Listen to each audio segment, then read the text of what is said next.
Welcome to the Lunch Lads podcast. Welcome, everyone, to episode 14 of the Lunch Lads podcast. We have a lot to go through, a very exciting episode. First, we're going to talk about the NHL Playoffs. A lot happened there, especially last night. Then we have the NBA play-in game. We're going to be talking about that. And lastly, what's going on in MLB with all these no-hitters. So let's start it off with a Habs fan. Noah, can you break down even last game, what happened last night? So last night, the Habs defeated the Leafs 2-1. It was quite the game, to say the least. Obviously, John Tavares with the big injury in the first period. No one likes to see that. It was terrible to watch. It was just so hard to watch. You never want to see something like that. And it was kind of hard to focus on the game, at least I thought, for most of the game, really, until maybe the last 5 minutes of the third period, just because everyone's just thinking about that. We know he's fine now. He got released from the hospital. But other than that, it was a pretty entertaining game. For a 2-1 game, it was a pretty entertaining game. A lot of chances. I thought both teams, it could have gone really either way because both teams had so many chances. Obviously, the Price save on Marner, that could have been a goal. Armia had a 2-0 that he whiffed on that. I thought should have been a goal. There were so many chances. Hyman at the side of the net. There were so many chances, and it was a good game. I think it's gonna set the tone for a great series, but obviously very disappointing with what happened with Tavares. Yeah, I agree. Look, I'm not gonna be salty about it. It was a very good game.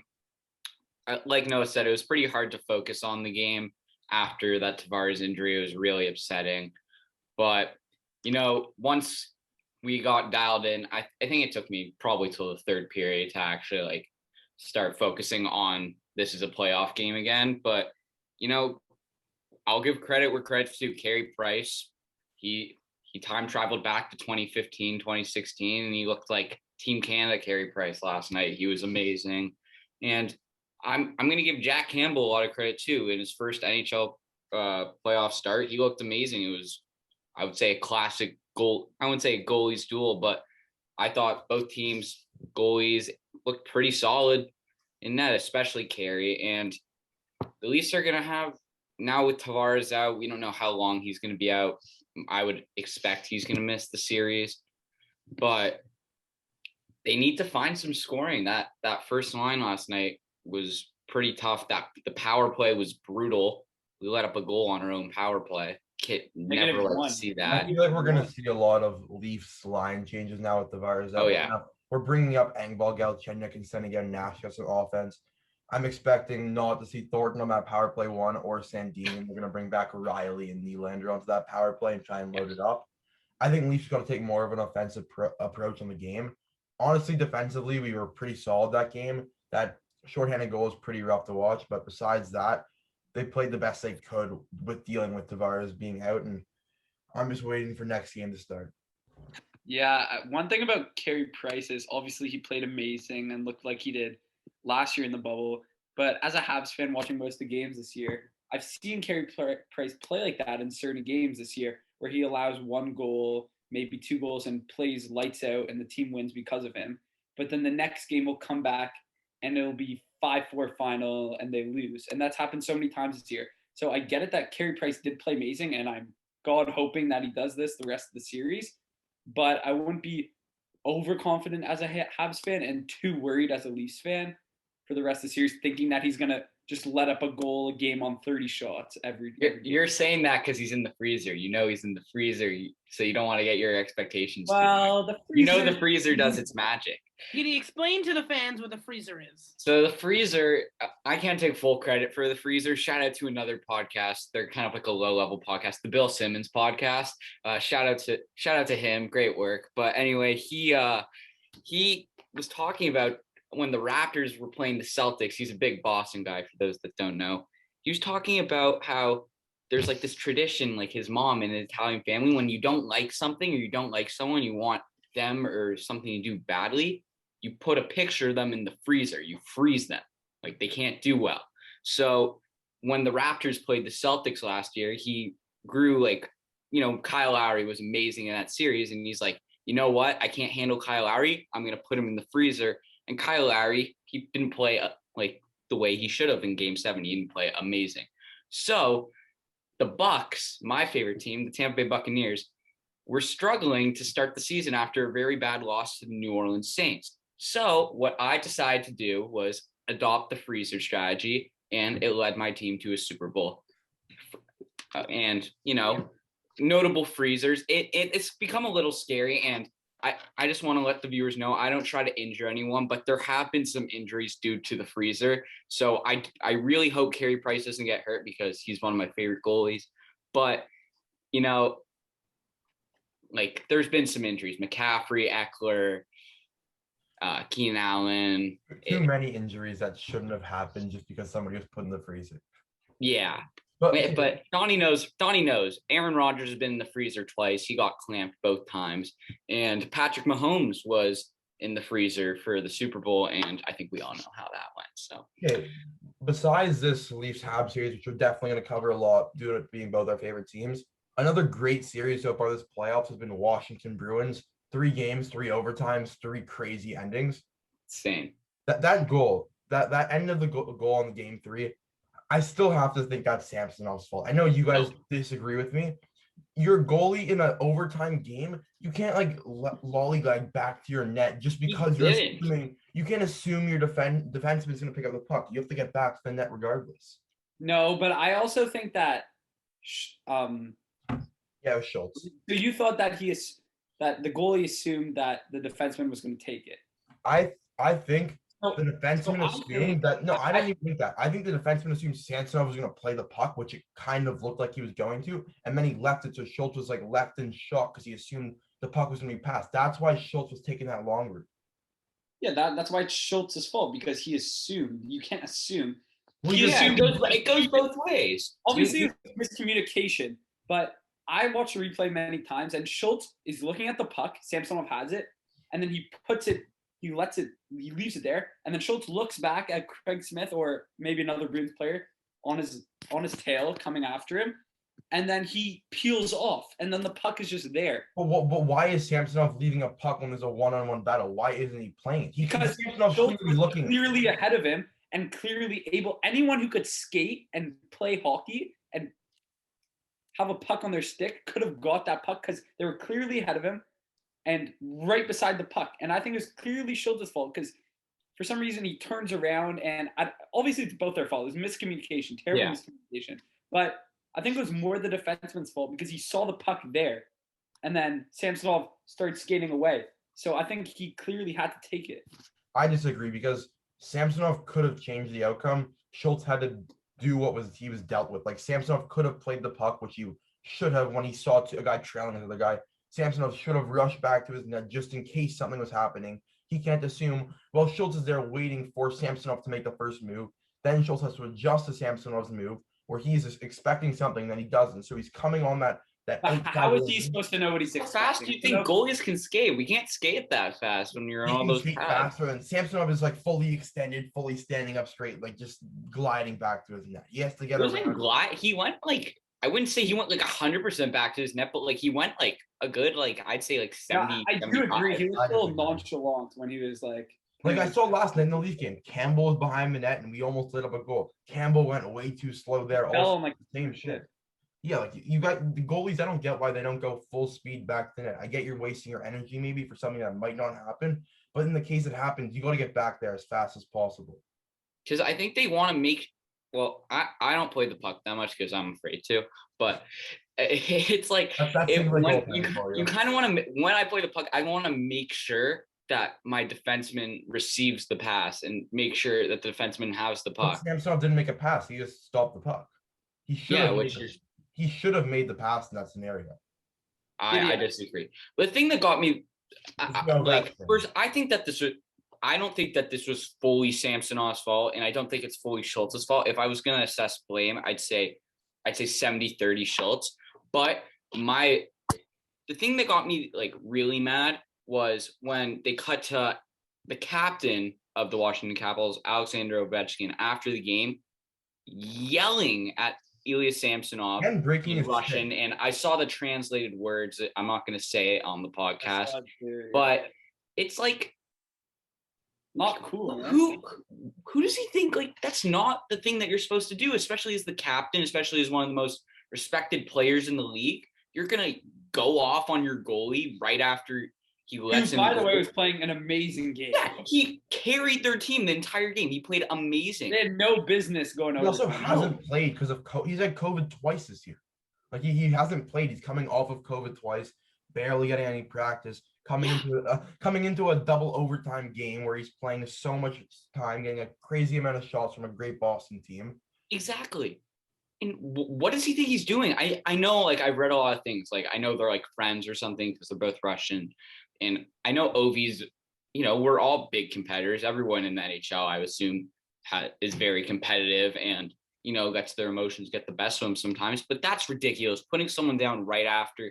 You think Samsonov doesn't feel bad enough in that situation? You think he really wants to hear probably one of his idols being a Russian hockey player, Alexander Ovechkin, and his friend putting him down right after he lets in the game-winning goal? Like, that's ridiculous. I lost a tremendous amount of respect for Alexander Ovechkin after that, because as a goalie, if I let in a goal, I don't want to be like yelled at by one of my friends like right after I let in the goal, like, oh, you're an idiot, can't, like, what are you doing? Like, no, the whole, like, a big part of being goalie is confidence. You have to have confidence, and I don't know how much confidence Ilya Samsonov is going to be having when one of his best friends and his captain is putting him down like that. Giddy, I have a goalie question for you quickly. It's from the game last night. So the Paul Byron goal, it was a breakaway. It was going to be a penalty shot. He didn't score. So he got tripped, and Campbell tried to poke check, and Byron's kind of down and out, and he chips it over his shoulder. So, like, what's the thought process with that poke check? Was that the right move? Because obviously if he stood up, he would have saved it. And if he didn't go there, poke check. I don't disagree with the poke check there. He just did it I think the announcer said it too. He did it too late. And I think a lot of the time, because, like, a poke check isn't like the most common move as like a goalie, like, especially on a breakaway or something like that.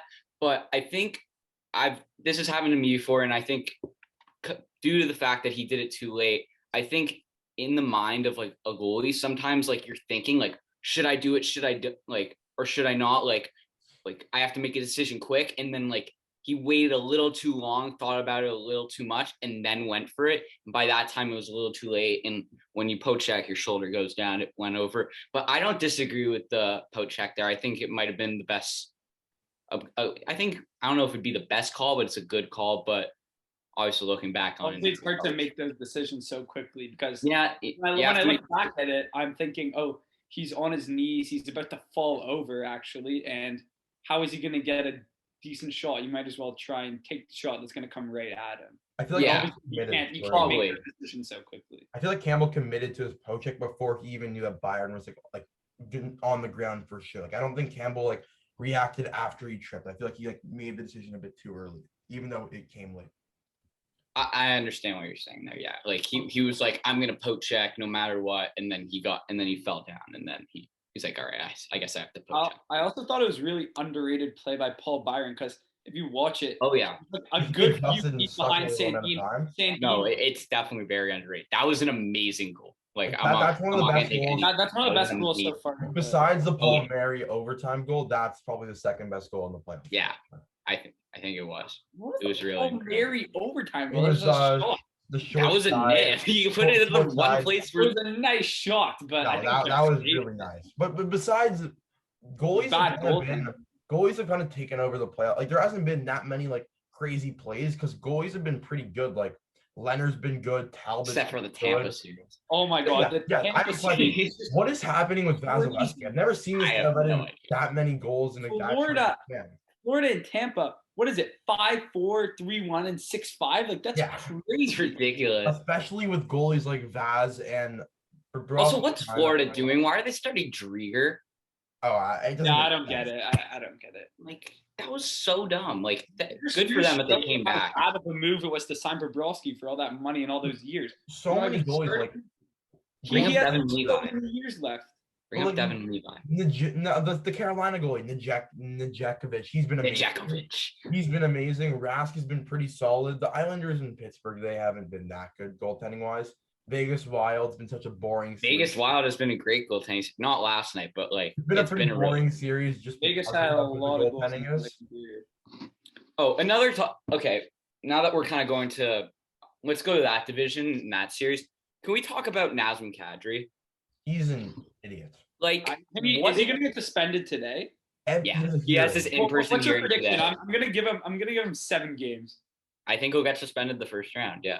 Yeah, I think No, he's but done. I don't think they're gonna give out a suspension just saying the first round because that could be 2 games.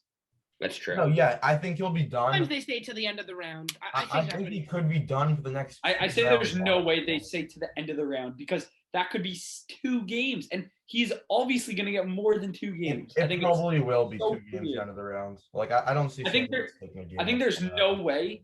And I'm not saying I agree with this, but I think there's no way he gets under 5, and I think he's going to get 7. And you know what? It's really disappointing because I really love Nazem Third time in Kadri. the playoffs. I really love Nazem Kadri, and when we traded him, I was kind of upset, but I'm like, you know what? He cost us too many times. Like, this is annoying. And then last year in the bubble for the Avalanche, he was amazing, and I was like, great. That was a great trade for the Avalanche. Like, why do we do that? We got Tyson Barrie, who's not even going to be on our team next year. Like, in Kerfoot, like that was like a bad trade. I don't know why we did that. And then this year he proved Dubas's point. He proved our point, and it's sad. You know what? Because he's a very talented player that his play style actually fits the playoffs pretty well. He's an aggressive, good goal scorer, but I don't know what's wrong with him. Like, how does he not? That was clear. I've never seen such a clear headhunting. I know. He only hit his head, and he was coming from so far away.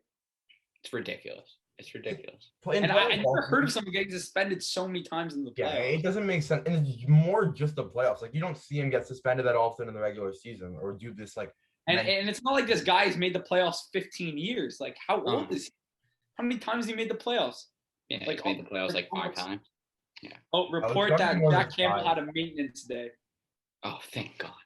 Jack Campbell was not affected. Something I've been watching the Capitals Bruins like a decent amount.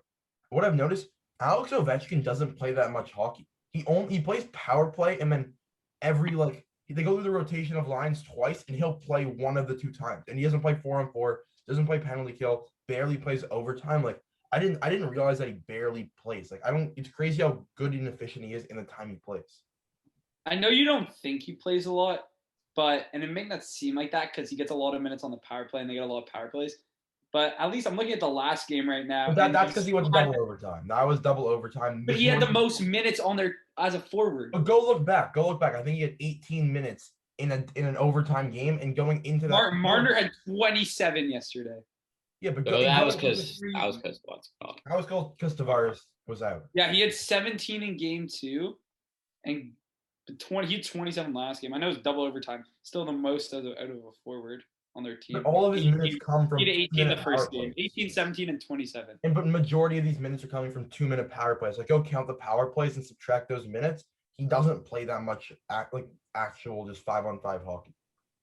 Yeah. Which was surprising to me, being their best player and their captain. Is he even their best player anymore? Yes. Like, I know he's the most skill-wise, but yes, he's their best player. Let's not get into that. He's their best player. Another player on that team. Like, who would you take over him on their team? Maybe I wouldn't take anybody on their team over the him. only argument's like Carlson, but like Carlson's the only one that has an argument. Mantha's been incredible for them since they got him. I'm not saying he's better than Ovi, but he's been incredible since they got him. Yeah, I don't know. Okay, let's go over to the NBA now. Let's talk about the current amount of playing games that have happened. We still have 1 remaining tonight, which is going to be a good game because they're fighting to play the Jazz. Yeah, and they just played the other day, too. Honestly, if the Warriors win tonight, I think I would take them over the Jazz. Like, I don't see how the Jazz are that much better than the Warriors. I think, with all due respect to Steph Curry, because he's unbelievable, I think the Warriors are just him, and I don't think they can win a full series against someone.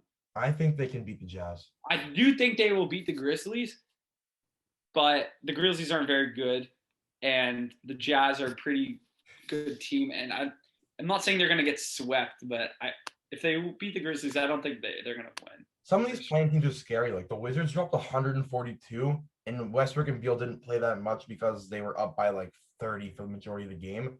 Do you think the Wizards have any chance of beating the Sixers? No. The depth isn't that much far off. Who's better, Westbrook or Simmons in your opinion? You guys are Donnie. You're overrating both of these teams. You're overrating the Warriors and the Wizards just because they're like exciting teams with like very good I players. think Warriors and Wizards can do damage in the playoffs. I think everyone's forgetting what the playoffs are like. Exciting teams versus real good playoff teams are completely different. The Sixers are, I think. I don't think they're built for the playoffs. I don't think Simmons and Embiid are ever going to give you a championship roster.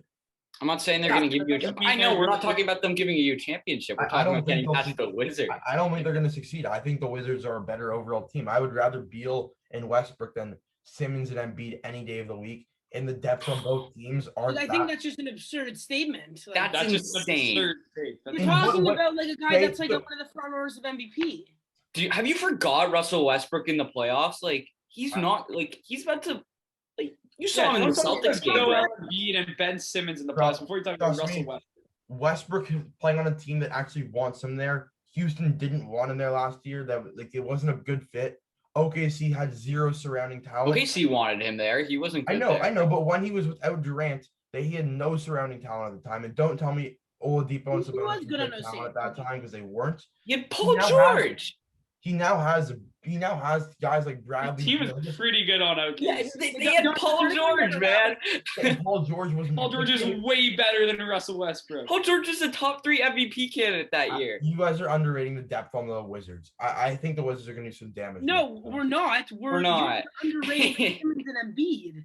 Embiid is like. I think Simmons is one of the most overrated players in the NBA. I think he's underrated. I like Embiid. I think Simmons. He's the best defender in the NBA right now. I don't really care about stats, to be honest. Like, you can watch. How are you rating these players? Yeah. I watch the teams play. The Wizards have a better connection. They have better depth. They have a better system. The Wizards have a better connection than the Sixers. The Wizards were like a bottom 5 team until April. Now they're in the playoffs. They had a bad start. They didn't have a good connection. Now they got a good connection. They got Beal and Westbrook playing together well. I think the Wizards are going to upset the Sixers. Like, I think they're a legitimate threat. So you think that the Jazz and the Wizards are both? No, I'm not saying the Jazz for sure. I'm saying the Warriors can put up a fight. I actually legitimately think the Wizards are going to beat the Sixers.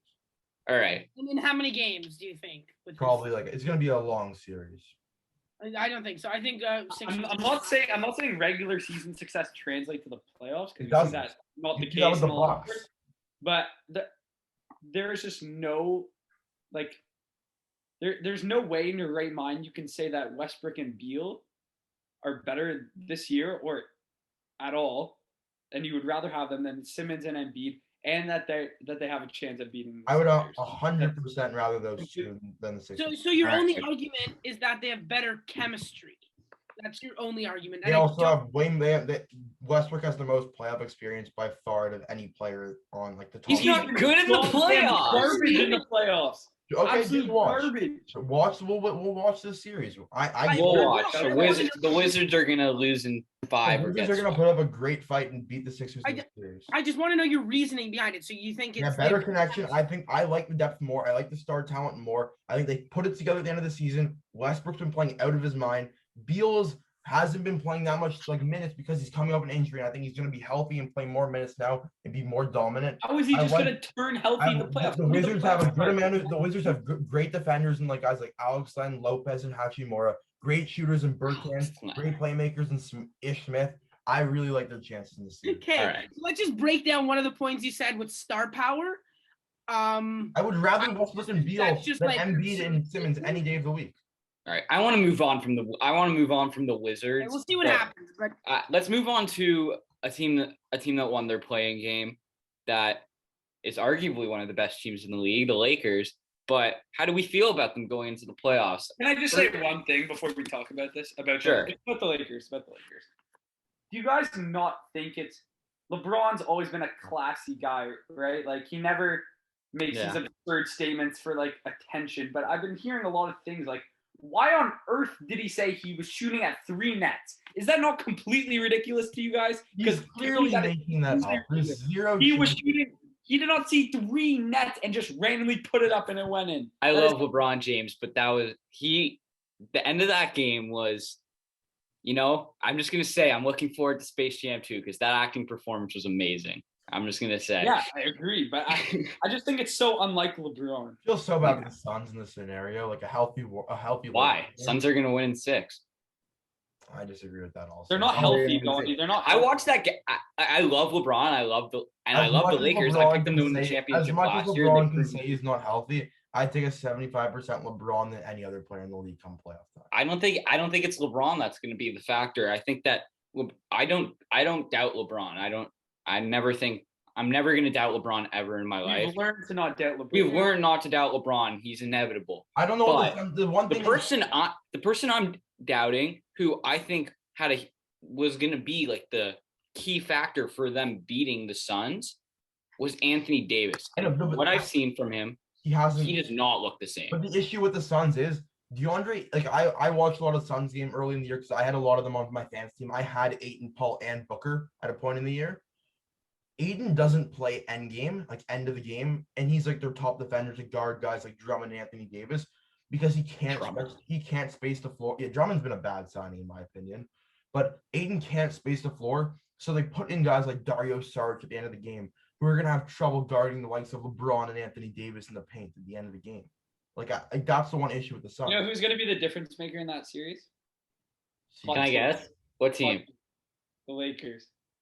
Oh, okay. Never mind. If Caruso. No. Kostas Antetokounmpo. Does he play? No, he doesn't. No, he doesn't play. He's the worst of them. But he could play if someone gets injured. You know who I think is going to be the X factor in that series? Who's on the Lakers? No. Oh, I was gonna say Taylor Horton Tucker.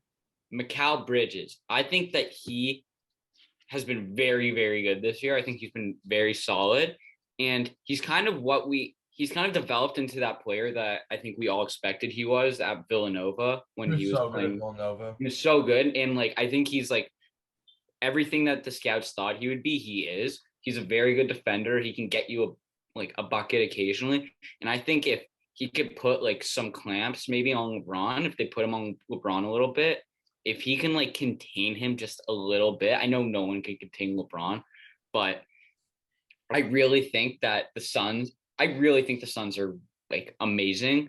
I'm not going to pick them as my finals pick. I haven't really made my finals pick yet, but I really like the Suns. I think this is Chris Paul's year to get out of the conference finals and get to an NBA finals. Potentially, I think the West is wide open. The whole NBA is wide open. There's only one blowout like series in the first round, realistically, unless Jason Tatum goes off. Like I think the Nets Celtics is the only series that is like a guaranteed win. I think it's a sweep, that series. Yeah, I think the Celtics are awful. I don't think. Well, in my opinion, you guys Sixers, don't. Wizards You guys probably think That's just I don't. Heat Bucks, great series. Hawks Knicks, great series. Suns Lakers, great series. Nuggets Trailblazers. Hawks Knicks. I love the Knicks being in the playoffs. You know, there's a few teams in a few different sports. When they're good, the sport is better. The Knicks are one of those teams. It's fun when the Knicks are good.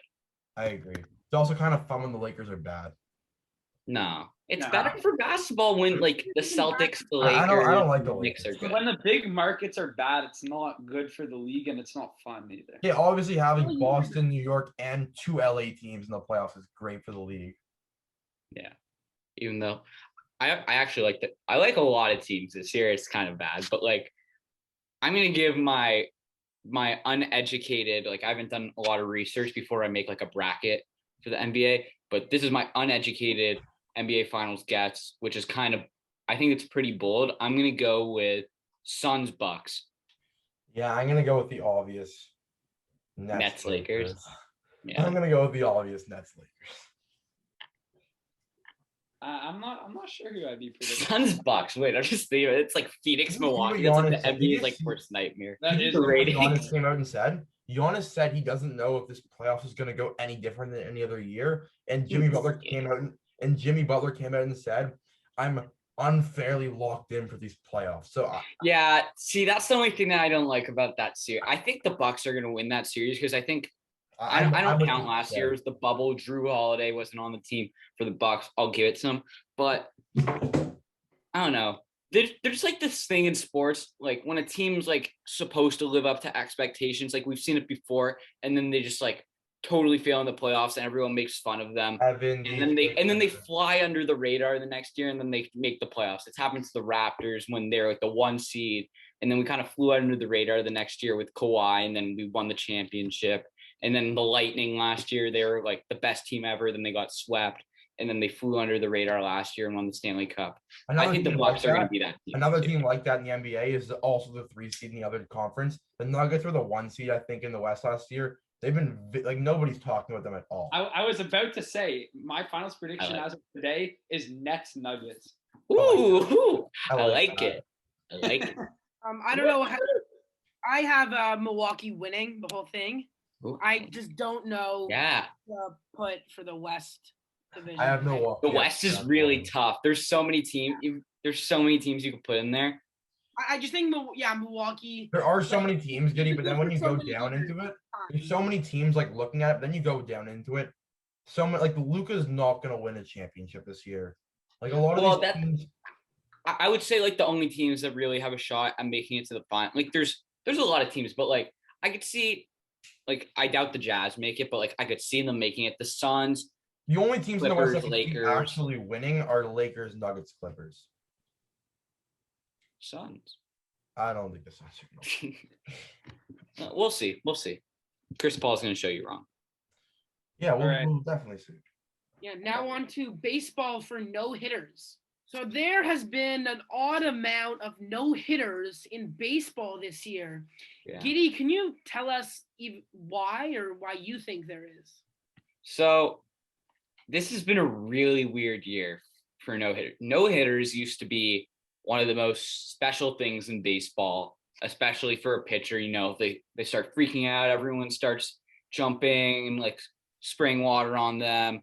And it usually only happens once a year, sometimes doesn't even happen once a year.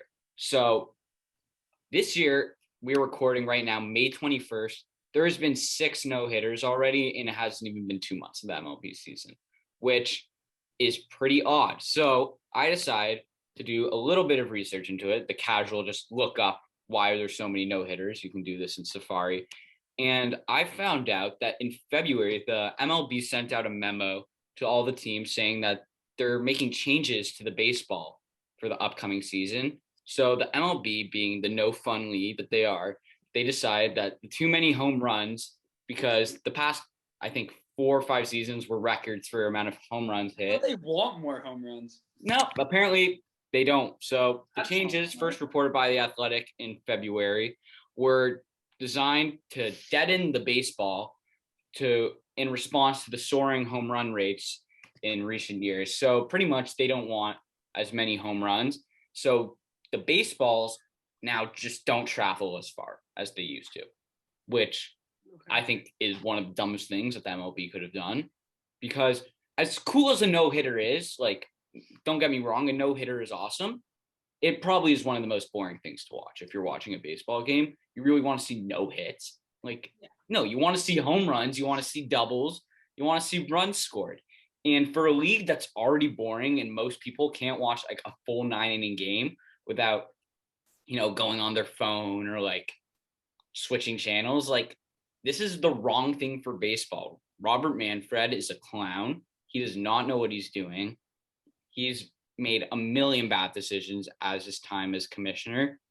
And I saw Clayton Kershaw got really mad about the no-hitters, saying that it used to be like this very special thing anymore. He's like, if I threw a no-hitter, like I wouldn't even be that excited about it anymore, because he's like, everyone's doing it because of this baseball thing. And he called out he called out the MLB. He said, they have to get a grip on the baseballs, because before the pitchers were complaining, saying it's too hard to pitch. Everyone's hitting a home run off me. It's impossible. And now the hitters are complaining. It's too hard to hit. Like the spin, it's too much. Like, and now we can't hit it as far. Like they have to find a good balance on the ball, and they haven't been able to do that for years. And I think it's ridiculous. I know there's been a lot of no-hitters, but haven't there only been 3 teams out of the 6 no-hitters? That's the funniest part. What are the teams? The Rangers, the Mariners, and the Indians have been no-hit twice. That is, see, I understand it's still a lot of no-hitters, but maybe these teams are just maybe the they just Rangers. I could be Kinda completely wrong. Maybe they haven't just been that good. It's kind of great that the record in a season is 7 no-hitters, and we're already at 6, and we're about. Oh yeah, we're gonna pass that. Yeah, they're gonna pass it. There were two. They're But back-to-back the nights thing with is, no hitters the other There night. so easily could be none for the rest of the year. There was no-hitter last night. I don't think there will be, but Yeah. I'm No, gonna two nights before and 3 nights before. I'm gonna make my prediction of the next no-hitter. I'm saying it's happening tonight. Oh, One of my favorite MLB Friday recording night. on Friday, by the way. One of my favorite MLB The Show pitchers of all time, Carlos Rodon. He's 5-1. You already threw one. He's gonna get his second one of the year then. He's 5-1. He's pitched 36.2 innings, has 49 Ks this year, only 12 walks. He's playing the Yankees. White Sox are kind of He's still insane. throwing no hitter against the Yankees. White Sox are insane. Man. Where do they play? Are they playing at Yankee Stadium? Yeah. No chance he He's throws doing it no. right. Yankees I guarantee he gives up 2 home runs. Yankees Yeah. are tied in 20th in runs scored this year, and White Sox are tied in 3rd in runs allowed. With only Ooh. Carlos Rodon, mark my words, no-hitter tonight. Well, you know what my prediction is? Mine's Yeah. a bit of a more educated prediction from all the research I've been doing. I am the obviously. baseball analyst of the But group. I'm predicting that one of the teams that have already gone no hit is going to go for a three-peat this year.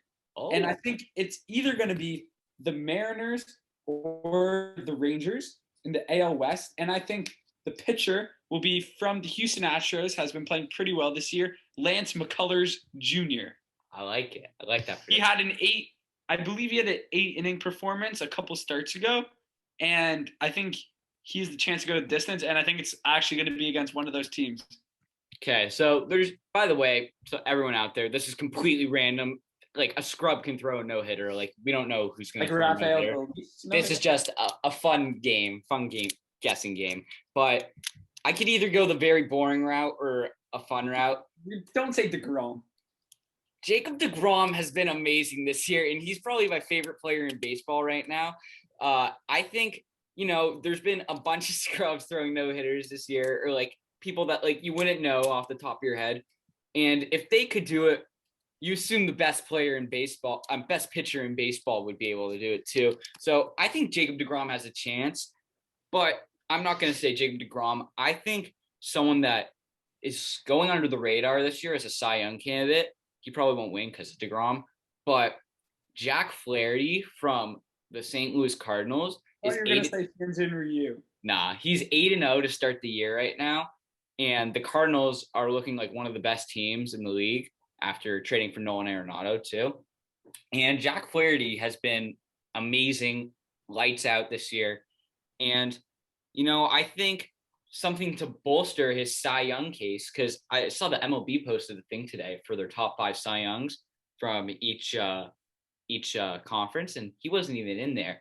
So I think he'll throw a no-hitter within the next 2 weeks, and everyone will be like, "Oh, Jack Flaherty, he's like 10-0, and he threw a no-hitter," and then he'll start getting some recognition as the top 10 I don't pitcher. even know who Jack Flaherty is, to be honest. He's the ace for the But Cardinals. something I just quickly thought of before we're talking about this whole thing with the new balls. You think that's anything to do with why Shohei Ohtani's been such a good hitter? Because he's like so used to the feel of the ball, throwing the ball. You think that's why he's been so Nothing. No, he just finally Zero figured it out. correlation. Not at all. I think it might have something to do with it. Like this I think is he first I year think he was hitting. always that good. He And figured it out. took him a while to He get always used to dealt it. with injury. He's finally figured it out. Good for Right him. now he's probably the MVP. Good for him. Should he be the MVP? Weird to see people. It's like weird to see a pitcher win MVP, but like he's probably not winning it because of this. He's not a pitcher. He's a batter. He plays batter. He pitches every once in a while. But All right, Russ, do you have a prediction before we sign off?